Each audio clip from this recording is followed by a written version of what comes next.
Assalamualaikum warahmatullahi wabarakatuh. Perkenalkan, nama saya Ani Anggraini. Saya kelas TM 2019B.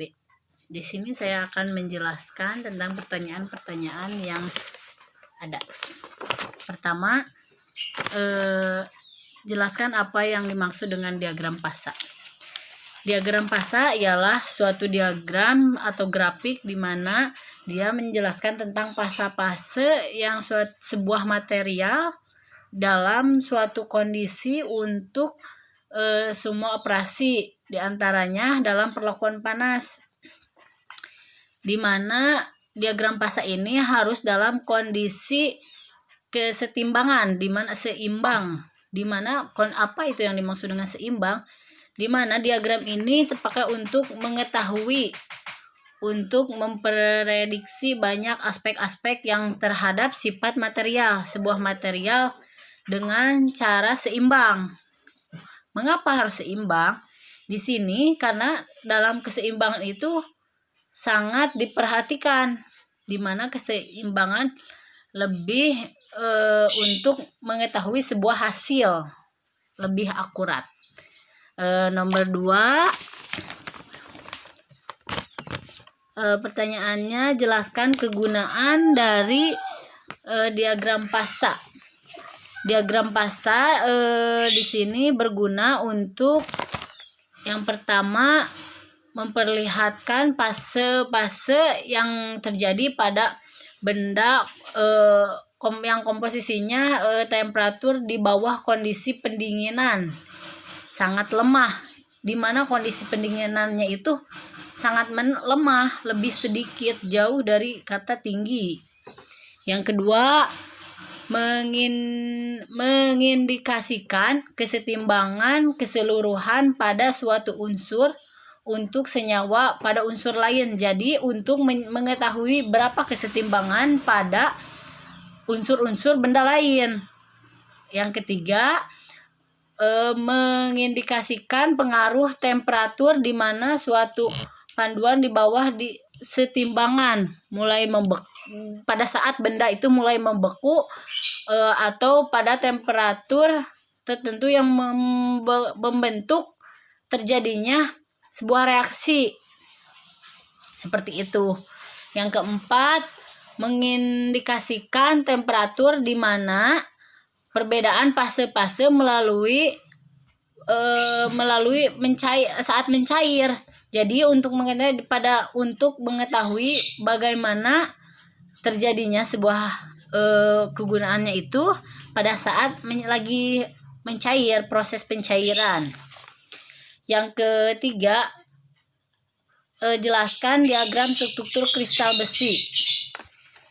Diagram struktur kristal besi mempunyai tahapan-tahapan.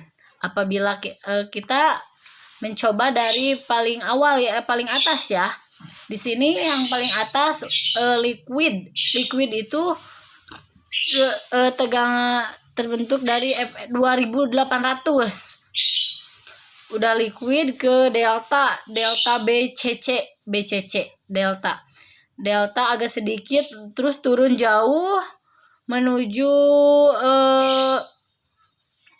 gamma, lambangnya kayak huruf Y gitu ya. Kalau delta tahu ya lambangnya. Kalau Y yaitu yang magnetiknya.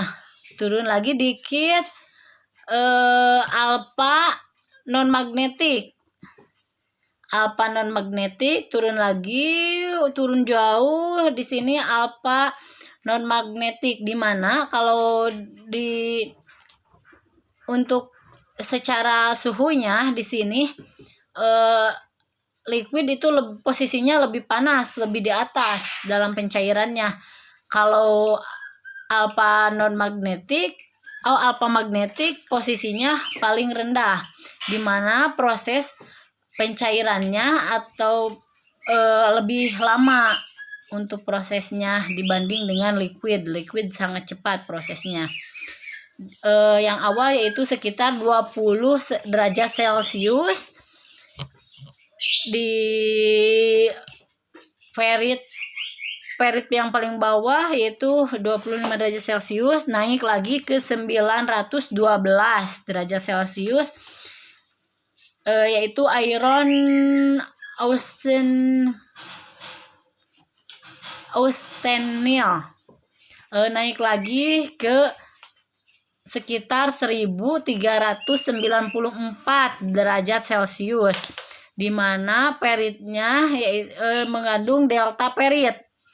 Terus yang paling tinggi ialah 1538 derajat Celcius, yaitu mengandung mel. Seperti itu. Untuk delta sendiri, tadi untuk liquid angkanya itu 2800, sedangkan delta 2554. Turun ke gamma non magnetik yaitu sekitar 1666. Turun lagi ke yang alpha non magnetik yaitu 1414.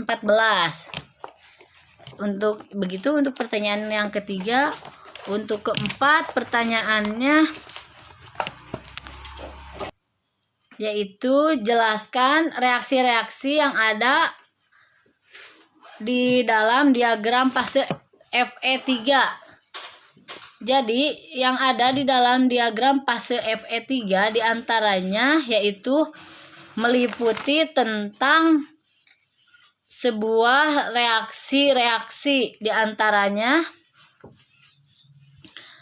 sebuah reaksi yang terjadi diantaranya reaksi partikelit, di mana reaksi partikelit ini terjadi pada suhu sekitar 1495 derajat dan dengan kandungan 0,53% karbon. Yang kedua yaitu reaksi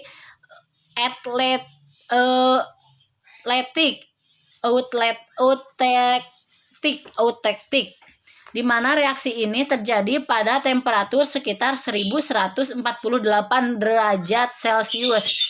Dalam hal ini logam cairnya dengan kandungan sekitar 4,3% atau mengandung austentik dengan 2% karbon dan senyawa.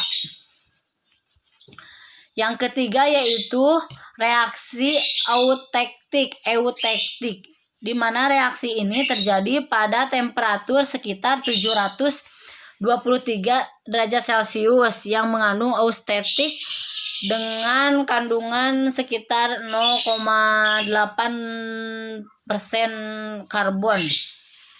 Seperti itu. Untuk pertanyaan yang kelima, apa yang Anda ketahui tentang fase liquid? Menurut saya fase liquid itu yaitu ditunjukkannya sebuah proses awal dari garis yang menentukan proses awal di mana dimulainya proses pendinginan atau bisa disebut dengan pembekuan, di mana garis liquid ini menunjukkan awal terjadinya proses pembekuan secara cepat. Cukup sekian yang bisa saya sampaikan. Semoga bermanfaat untuk semuanya. Wabillahi taufiq wal hidayah. Wassalamualaikum warahmatullahi wabarakatuh.